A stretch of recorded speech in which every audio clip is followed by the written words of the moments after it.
I knew something was off when the intern asked me where the on button was for the API. Not what the API did, not how to call it, just where the button was. I'd been at Tailwind Dynamics for 10 years. Not in sales, not in strategy, not one of those LinkedIn happy folks with made-up titles like Innovation Sherpa. I built the thing. The bones, the nervous system, the organs. They slapped their branding on it like lipstick on a horse, but it was mine. And I kept receipts, 10 years of architecture files, commit logs, version control, notes so detailed they could have doubled as bedtime stories for an obsessive-compulsive AI. But no one noticed. I was the ghost in the server room, the hands behind the keyboard.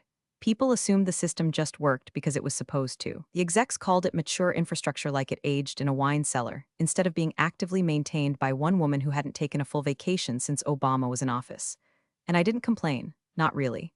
I liked building clean, elegant things that never broke, systems that could take a punch. I drank my coffee in the same break room every morning, microwaved, burnt, somehow both too weak and too bitter. Listened to HR talk about culture initiatives while I quietly patched their janky single sign-on system behind the scenes. Nobody saw it. Nobody had to. That was fine by me.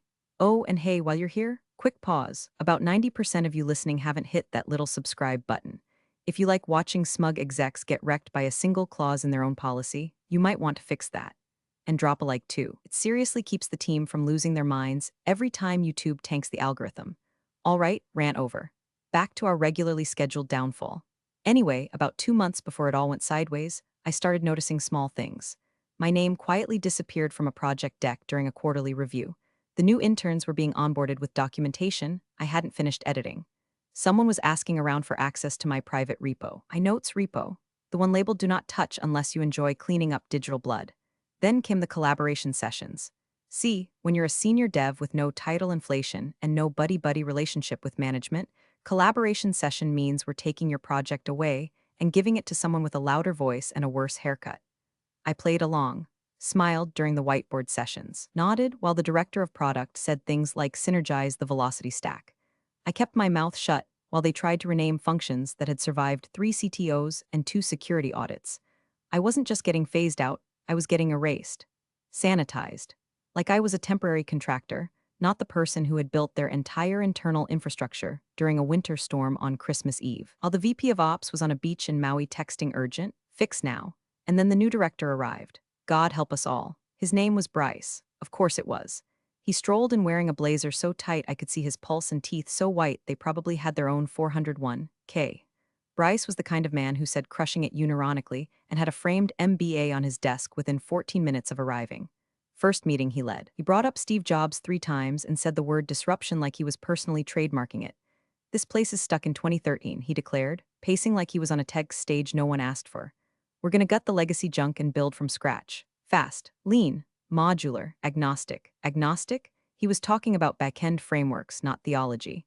I felt my soul leave my body around the third post-it note he slapped on the glass wall. Each one dumber than the last. Innovate, no ego zone, kill tech debt, lol.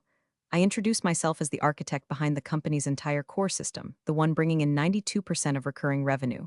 He blinked like I'd offered him a fax machine. Cool, he said, already looking past me. We'll phase that out. And just like that, I was vapor. From that day on, every meeting became an endurance test in passive aggression. He talked over me, questioned my timelines, smirked at anything technical like it was a foreign language he didn't need to learn. And I started keeping a tally in my notebook every time he used a word like scalable or pipeline without knowing what it meant. It filled up fast. He called my documentation bloated, said my rollback protocols were paranoid.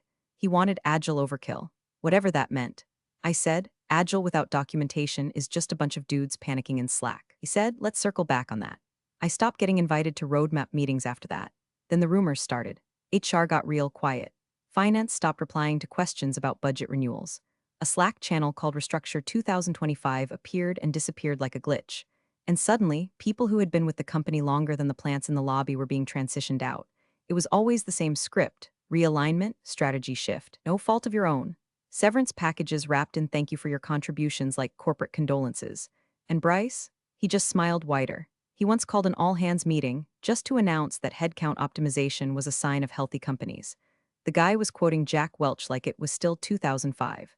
I watched a junior dev cry in the parking lot while he sipped from his stupid monogrammed Yeti and fist-bumped a VP. I wasn't scared yet, not really. I'd seen bad management before. Hell, I'd survived 3 reorgs, 2 product implosions, and 1 CTO who thought encryption was a marketing term. But Bryce was different.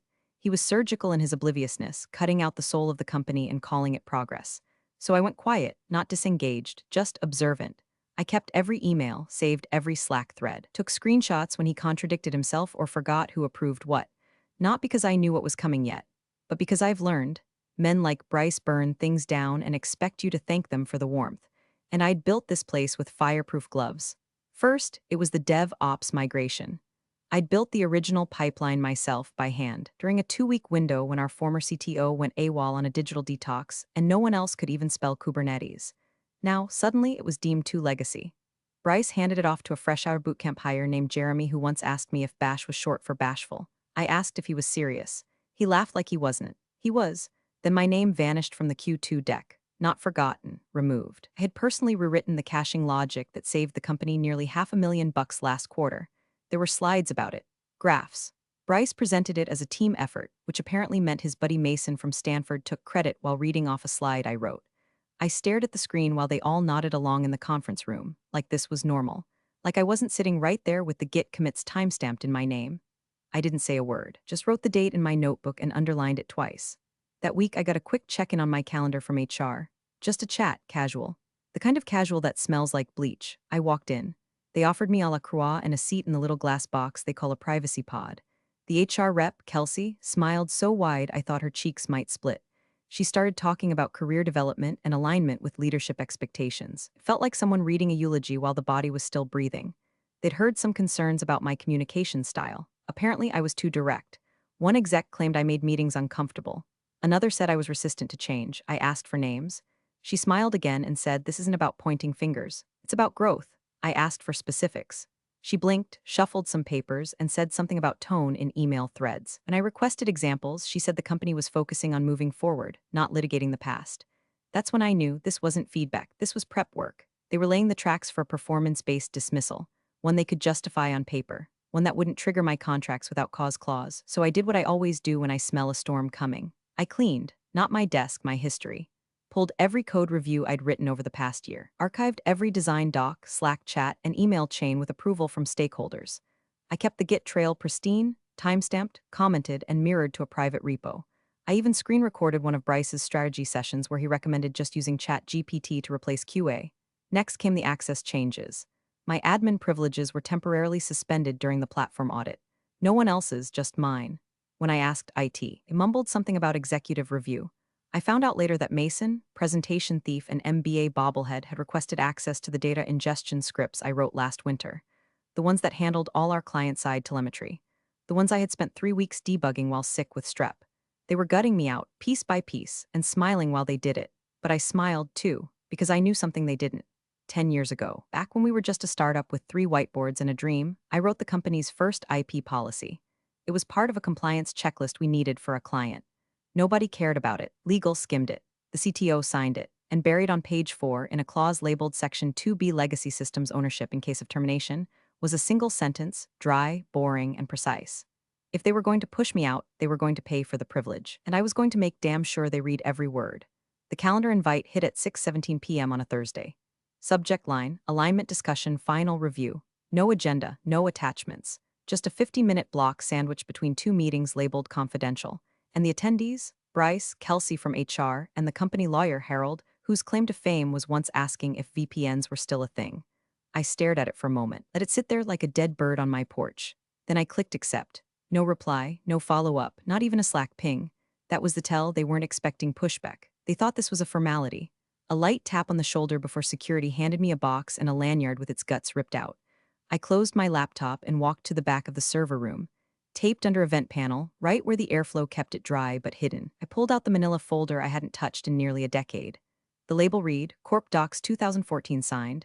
Yeah, I still use paper. Paper doesn't crash. Paper doesn't forget. Inside was the original IP policy. The one I wrote when the company still thought legal review meant asking someone's cousin who went to paralegal school. We'd needed it for our first federal contract, and no one else wanted to touch it. So I did. I researched. I cross-referenced. I wrote a document so boring it could tranquilize a raccoon, but I added something, just one clause. Section 2B, in the event of termination without cause, intellectual property rights to any proprietary system authored, developed, and maintained solely by the employee shall revert to said employee, unless otherwise renegotiated in writing. At the time, I told myself it was just insurance.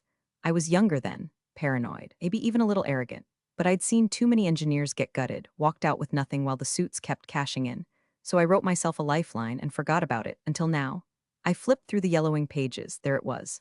Section 2B, neatly typed, signed by the original CTO, HR, and me, before Bryce, before the VC buyout, before the glossy rebrand and the downtown office with kombucha on tap. My hands were steady as I took a fresh scan and encrypted a copy to my personal cloud. I printed a hard duplicate and tucked it into the sleeve of my leather folio, right between my notebook and a gel pen sharp enough to draw blood. But I won't lie. That night, lying in bed with the light off and the ceiling fan clicking like a countdown clock, my mind wouldn't shut up. I kept hearing Bryce's voice in my head, smug, performative, kind of voice that thinks charisma can out-negotiate facts. I thought about Kelsey's frozen smile HR scripts, about Harold's half-lidded gaze and the company's lawyer budget. They had the numbers, the board, the PR team. I had one clause, one dry paragraph in a document no one had read in years, but it was airtight and more importantly, it was signed. The next morning I dressed carefully. Buttoned blouse, flat shoes, neutral colors, no jewelry, no drama. I looked like someone going to a dentist appointment, not someone about to drop a legal hand grenade on their employer. As I walked into the building, I passed Mason in the hallway. He didn't meet my eyes, just muttered something about pivoting user flow dependencies and kept walking like he had a halo of LinkedIn endorsements shielding him from karma. I took the elevator alone, floor 7, executive wing. I had 10 minutes to wait, so I sat. I opened my notebook, and I reread section 2B one more time. By the time the door opened and Bryce's cologne hit me like a trust fund in aerosol form, I was ready. I didn't feel fear. I felt loaded, like a spring, like a weapon waiting to be unsheathed. Let them try to cut me loose. I'd built the foundation of this place, and I'd written the fine print that was about to crack it wide open. The conference room smelled like ambition and printer toner. One wall was glass, probably so they could watch people's dreams die in high definition. I walked in, gave a polite nod to Kelsey, who looked like she'd been practicing her we care face in the mirror, and took the seat furthest from the door. Bryce was already there, lounging like he owned the oxygen in the room. Harold the lawyer shuffled in last, carrying a tablet like it might attack him. He gave me the kind of glance you give to an empty water bottle, annoyance with a hint of guilt. Bryce didn't even say good morning. He went straight into his little Broadway show. So he said, clasping his hands like a bad pastor, "This isn't easy, but it's necessary." I stared at him. He smiled like I should clap. "It's not personal," he continued. "Just a realignment of strategic priorities. The board's vision is evolving. We need to stay nimble, lean, competitive." He used all the buzzwords, every last one. I counted 11 in under 60 seconds. He was speedrunning corporate nonsense like there was a prize at the end. Kelsey nodded every few seconds like her neck was spring-loaded. He gestured to a printed folder, slid it across the table like he was offering me a sandwich. "Severance package is generous," he said, like he was doing me a favor. 2 months, and you'll sign the standard IP reaffirmation doc, of course. Just a formality. I didn't reach for it. Instead, I folded my hands neatly on the table. He waited. The pause grew awkward. Kelsey jumped in. "We appreciate your contributions. This just isn't a reflection of performance, it's structural." I raised one eyebrow. "Is that what you told Aaron when you cut his team last week?" Kelsey blinked. Bryce frowned. "We're not here to rehash past decisions," Bryce said. "Let's focus on moving forward." I said nothing. Bryce leaned back, that smug lean, like he was posing for his future memoir's dust jacket. "You've been a valuable part of our evolution," he said, clearly enjoying his own voice, but systems change. "And frankly, our current IP policy doesn't leave much room for ambiguity. I wrote it myself after the acquisition. It's airtight." My heart thudded once, heavy but slow. That was the moment. The air in the room shifted, but I didn't. He smiled again. The kind of smile that said, "I win." The kind that usually worked on people who didn't know where the bodies were buried or who buried them. Kelsey slid the signature page toward me. "If you're ready, we can wrap this up today." I looked down at the document, then up at Harold. The lawyer hadn't said a word yet, probably thought this was open and shut, a routine Friday firing before brunch. I finally spoke. "Bryce," I said, tone flat, "when exactly did you write the IP policy?" He blinked. "Years ago, right after the merger." "Legal signed off." "Why?" I nodded slowly. "Just wondering if you read the original one." He laughed, actually laughed. "We sunset that dinosaur ages ago. The new one supersedes it." I murmured, "except where it doesn't." Now Harold looked up. I pulled out the folder. The original IP policy. The one with signatures. The one with dates.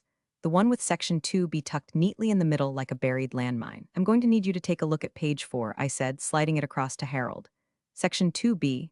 Harold frowned, adjusted his glasses, and started reading. Kelsey's smile faltered. Bryce just scoffed and looked at his watch. And me? I sat there with my rage folded into neat corners. I watched their confidence like it was a sandcastle, and I just pointed at the tide. No raised voice, no threats, just paper and ink, let them keep talking. I didn't realize yet, but I wasn't the one being terminated. Not really, they were. The silence in the room had started to sweat. Bryce, still trying to ride the wave of his imagined authority, smirked and leaned back farther in his chair, arms crossed like he was about to explain blockchain to a barista. Listen, he said, we don't have to drag this out. The policy is clean. Legals reviewed it top to bottom. You're protected. We're protected. It's done. Kelsey gave a chipper little nod like she was about to ask if I wanted a bag for my belongings. I tilted my head, slow and steady. You mind if I see a copy? Bryce snorted, actually snorted. What, the current IP policy? I didn't blink. That's the one. He shrugged like I'd just asked to borrow a stapler. Knock yourself out. He plucked a glossy binder from Harold's bag without asking, flipped through a few pages like he was reading a brunch menu, and slid it across the table. The weight of it landed with a soft thud. I didn't touch it right away. Let the moment stretch. Let the lawyer's eyes flick from the folder to me and back again. Then slowly I opened the binder. I didn't flip casually. I turned directly to page 4, no hesitation, like I'd memorized the feel of the paper from a lifetime ago. Section 2B, not his 2B, mine, because what Bryce didn't know, and what Kelsey and Harold had clearly never bothered to check, was that the post-merger version of the policy wasn't airtight. It was copy-pasted. Sloppily, with placeholder language carried over from the original. My original, and Section 2B was still there. Right there in black and white. In the event of termination without cause, intellectual property rights to any proprietary system authored, developed, and maintained solely by the employee shall revert to said employee, unless otherwise renegotiated in writing. I placed my index finger on the clause, firm, still. Harold leaned forward. At first he was just humoring me, probably assuming I was misreading it, some kind of employee morale clause with no teeth. But then his brow furrowed. He adjusted his glasses. His lips started moving as he read it again. And then again. Bryce was halfway through some dismissive joke, something about clinging to legacy code or boomer paranoia, and Harold made a noise. It wasn't loud, just a small, involuntary exhale, like someone realizing they'd just bet the house on the wrong horse. Wait a second, Harold muttered. Bryce paused. What? Harold didn't answer right away. He turned the page, then flipped back again. He checked the footnotes, the signature line, the date. And then he looked at me, not like a lawyer looking at an employee, like a man realizing there was a trapdoor under his chair the whole time. And I'd just pulled the lever. You said this was from the original version? He asked, voice a little too tight. I nodded. 2014. Signed by the original CTO and head of legal. It's in your document management system. You should be able to verify it. Kelsey's face had gone still. Her smile was gone, replaced by something brittle and frightened. Bryce chuckled. Okay, come on. That clause wouldn't survive an updated policy. We rewrote the whole thing. I tilted my head again. You reused the formatting, Bryce. Your rewrite left most of the framework intact, including the legal riders. You didn't supersede the old policy, you updated it and never revoked this clause, which means Harold cut me off, which means it's still valid. He looked down again, visibly sweating now. Bryce's smirk twitched. That can't be right. Harold didn't respond. He was already flipping backward, hunting for more landmines, and me. I just leaned back in my chair and folded my hands neatly in my lap, because the first crack had formed, and they hadn't even heard the rest of the ice breaking yet. Harold's finger was trembling slightly as it hovered over the clause, like he was afraid touching the ink would set off a legal bomb. He reread it again, this time out loud, under his breath, as if saying it softly might make it less real. Kelsey leaned in over his shoulder, her perfume hitting the air like panic in citrus form. She squinted at the paper, lips pursed, eyes scanning the line with the same expression people get when the GPS says they've driven into a lake. Bryce didn't move. Then, classic Bryce, he leaned forward, elbows on the table like he was about to call a bluff on poker night. Okay, slow down, he said, voice sharp with forced calm. We've updated this policy multiple times since 2014. That clause is outdated. Irrelevant. Harold didn't even look up. It's not. What do you mean it's not? Bryce snapped. Harold finally raised his head. He looked pale, like he'd just realized the cruise ship had been sinking for the last half hour and they'd sold the lifeboats. It's not outdated, he said, slower this time. This clause, Section 2B, was never rescinded, never overridden by a later agreement, and still carries the original signatures. Because we never issued a formal revocation or required employees to re-sign under new terms, he paused, pushed his glasses up the bridge of his nose, then said it. She's right. This clause means she owns it. If she's terminated without cause, full intellectual property rights to any proprietary system she solely developed revert to her. Kelsey gasped. Bryce just blinked. Silence. Not the awkward kind, not even the angry kind. This was something worse. Recognition. The kind of silence that fills a room when everyone realizes the car has already gone off the cliff and they're arguing about seatbelt etiquette midair. I didn't say a word, didn't smirk, didn't move. I just kept my finger on the clause. Bryce looked like he wanted to argue. His mouth opened, then closed. Opened again. He stared at Harold like he was trying to Jedi mind trick him into changing his mind. But there's no way that clause would stand in court, he said, but it was weaker now, uncertain. Harold didn't blink. It's enforceable. It was enforceable 10 years ago. It's enforceable now. Kelsey finally found her voice. Could we, maybe, renegotiate? Harold gave her a look like she'd asked if duct tape fixes lawsuits, not without exposure. That word, exposure, hung in the air like a wasp you don't want to swat. Bryce pushed back from the table hard. His chair screeched across the floor like a scream on linoleum. Okay, he muttered. Okay, so what's the play? Buy her out, bury it in legal? What are we talking here? Harold looked at me. But now it wasn't condescension in his eyes, it was respect and just a hint of dread. I don't know what we're talking, he said carefully. That depends entirely on her. Everyone turned to me. The woman they had expected to walk in, nod politely, sign the dotted line, disappear like a well-behaved ghost. But now they were seeing me clearly, and I let them sit in that silence. Because silence, when you control the terms, is power, and I'd earned every decibel of it. Bryce wasn't blinking anymore. He looked like someone had yanked the Ethernet cable out of his brain mid-update. The air that once puffed up his chest was now leaking out of him in wheezes and half-finished thoughts. This wasn't supposed to happen, he said, throat dry. How does this even still exist? Legal reviewed all this, didn't they? He was looking at Harold like a man begging the weather not to rain. Harold didn't even flinch. Just closed the folder gently, the same one he'd practically flung at me 40 minutes ago like it was a prop in a play he thought he'd written. It was no longer a prop, it was an obituary. Well, Harold said flatly, clearly legal didn't read everything, or they assumed the language was overwritten. But the signature trail is clean. The clause is active. It's not vague, it's not buried, it's just there. Kelsey turned a shade of white I'd only ever seen on expired yogurt. She started whispering, loud enough for everyone to hear we're exposed. This is a liability event. This could trigger clawbacks. This affects every vendor touchpoint if her code's under reversion.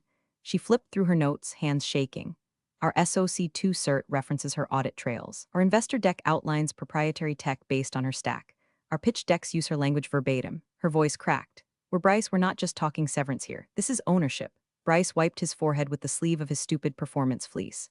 Okay, calm down. Everyone just breathe. This is fixable. We just need to offer her something reasonable. His eyes finally met mine. But now the bravado was gone. The swagger, the lean, the trademark MBA smirk, all of it melted into something that looked suspiciously like fear wearing a mask made of charm. He tried. He really did. You're a smart person, he said like it was a favor. Obviously you don't want this to become adversarial. Think about what we've built together, I said, the single word slicing the air like a scalpel. He flinched. I turned to Harold. I wanted him to say it. I wanted them all to hear it one more time. Out loud, formal, final. He adjusted his collar, pushed the folder gently across the table toward me, and said in a voice that no longer carried even a whisper of doubt. She holds ownership over the system's architecture, back-end structure, and deployment pipeline. Under Clause 2B, termination without cause triggers automatic reversion of intellectual property rights to the original creator, provided no superseding agreement was signed. And he paused. None was, he exhaled long and low, then looked me dead in the eye. What would it take, he asked carefully, to resolve this quietly? The phrase hung in the room like smoke from a fire they thought was out. I didn't answer right away. I took the folder, opened it, smoothed the page with the back of my hand like it was a favorite photograph. I looked at the three of them. The HR rep who had giggled behind my back during Culture Fit reviews. The director who tried to erase my legacy with a PowerPoint and a buzzword. And the lawyer who hadn't even glanced at the old IP files until it was too late. They all thought I'd be desperate. They thought I'd be grateful for table scraps. But now they were the ones squirming under fluorescent lights. And me, I was just beginning to enjoy the view. I leaned back in my chair slowly. Let the tension stretch until it hummed. My hands folded neatly in front of me. Not shaking, not clenched, just still. They waited, three of them across the table, each unraveling in their own private way. Kelsey tapping her pen like a telegraph machine wired to anxiety. Harold staring at a point on the wall that didn't exist. And Bryce had gone very, very quiet. I looked at him last. The same man who'd walked into this building like a golden retriever with a startup pitch deck, who'd called my work legacy garbage, who'd laughed when I'd asked for access to my own server tools. He wasn't laughing now. His voice, when it finally crawled up out of his throat, was ragged. Look, maybe we can be reasonable. Nobody wants a lawsuit. Nobody wants bad press. You've made your point. I tilted my head slow. No, Bryce, I haven't. Silence. Then I spoke, not loud, not angry, just surgical. I'm not here to beg for severance. I slid the IP document gently back toward Harold. He didn't touch it, just stared at it like it was a snake coiled under glass. I'm not here to sign anything or to negotiate a quiet exit. That ship sailed when you tried to write me out of my own work with a copy-paste policy and a LinkedIn certification in arrogance. I glanced at Kelsey, and I'm not interested in whatever goodwill script HR is about to offer. No thank you for your service parade. No plaque. No hollow promises about references. Finally, I locked eyes with Bryce. I own the foundation of your company. You want it back? I leaned in slightly. You'll pay. Harold opened his mouth, closed it. then finally gave the tiniest nod, stiff, reluctant, but unmistakable. It was the first honest gesture I'd seen from him since I walked into the room. "What's the number?" he asked quietly. I gave them a figure, not outrageous, not petty, but big enough to sting, big enough to matter, big enough to fund 6 months off and a private contract with their largest competitor if I chose to go that route. Bryce made a noise like he'd swallowed a paperclip. Kelsey's pen finally stilled. Harold didn't flinch. "I'll have it drafted," he said, and that was it. The meeting didn't end with yelling or slammed doors or threats. It ended with a single page left on the table, still warm from my fingers. As I stood to leave, Bryce said nothing.